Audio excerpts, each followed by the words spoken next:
सेठ और गरीब किसान। एक छोटे से गांव में दो व्यक्ति रहते थे। एक था गांव का सबसे अमीर सेठ लालचंद और दूसरा था एक गरीब लेकिन ईमानदार किसान रामदीन।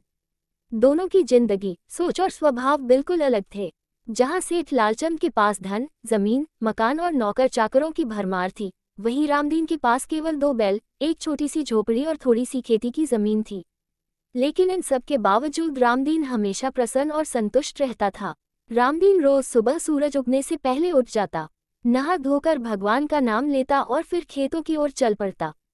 वह मेहनत से हल चलाता, बीज बोता, फसल की देखभाल करता और शाम को थका हारा घर लौटता। उसकी पत्नी सीता और उसके दो छोटे बच्चे उसका इंतजार करते। थोड़े से भोजन में भी उसके घर में खुशी और प्रेम की कमी नहीं थी। दूसरी ओर सेठ लालचंद का जीवन ऐशो आराम से भरा था। उसके पास बड़ी हवेली थी, सोने चांदी के गहने थे, कई दुकानें और दूर दूर तक फैली जमीनें थीं। लेकिन सेठ कभी संतुष्ट नहीं रहता था। उसे हमेशा और अधिक धन चाहिए होता। वह किसानों से कम दाम में फसल खरीदता, मजदूरों को पूरा मेहनताना नहीं देता और हर समय अपने लाभ के बारे में ही सोचता रहता। सेठ लालचंद को रामदीन की खुशी समझ में नहीं आती थी।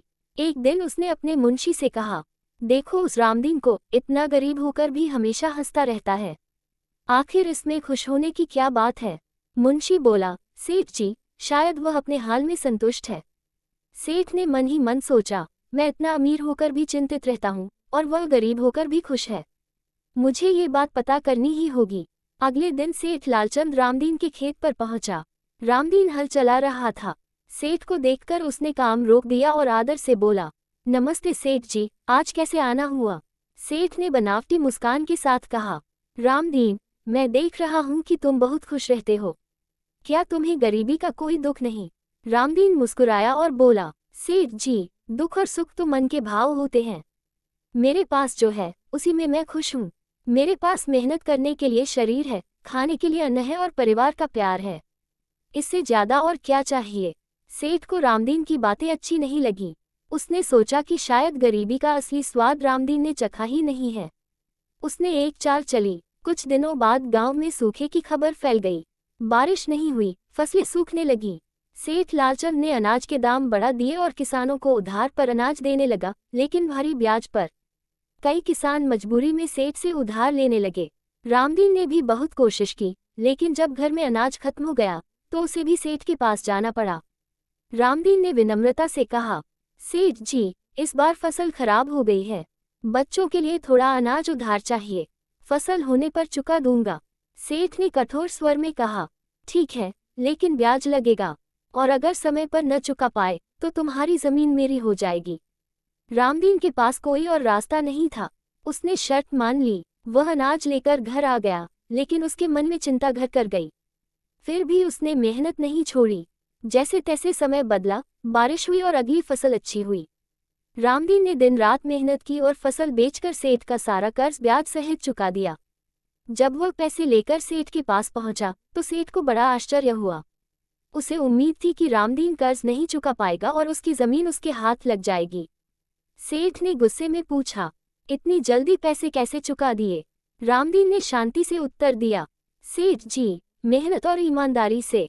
भगवान ने साथ दिया। ये सुनकर सेठ चुप हो गया, लेकिन उसके मन में जलन और बढ़ गई। उसी रात सेठ के घर में चोरी हो गई। चोर उसकी तिजोरी से बहुत सारा धन ले गए। सेठ को बड़ा सदमा लगा। वह रात भर सो नहीं पाया। डर, चिंता और पछतावे ने उसे घेर लिया। कुछ दिनों बाद सेठ बीमार पड़ गया। वैद्य आए, दवाइयां हुई, लेकिन मन की अशांति दूर नहीं हुई। उसी समय रामदीन हालचाल पूछने सेठ के घर पहुंचा। उसने सेठ की सेवा की, उसके लिए काढ़ा बनाया और ईमानदारी से मदद की। सेठ की आंखों से आंसू निकल आए। उसने कहा, रामदीन, मैंने तुम्हारे साथ अच्छा व्यवहार नहीं किया। मैं लालच में अंधा हो गया था। आज समझ में आया कि असली धन पैसा नहीं, बल्कि संतोष और इंसानियत है। रामदीन ने विनम्रता से कहा, सेठ जी, देर से समझ आए तो भी ठीक है। अगर आप गरीबों और किसानों के साथ न्याय करेंगे तो आपका मन भी शांत रहेगा। सेठ लालचंद का हृदय परिवर्तन हो गया।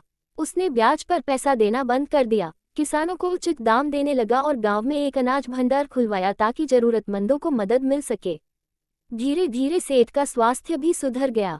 अब वह भी रामदीन की तरह सादगी से जीने लगा। गांव के लोग सेठ और किसान दोनों का सम्मान करने लगे। सीख। इस कहानी से हमें ये शिक्षा मिलती है कि सच्ची खुशी धन में नहीं, बल्कि संतोष, मेहनत और इंसानियत में होती है। लालच इंसान को कभी सुख नहीं देता, जबकि ईमानदारी और करुणा जीवन को सार्थक बनाती है।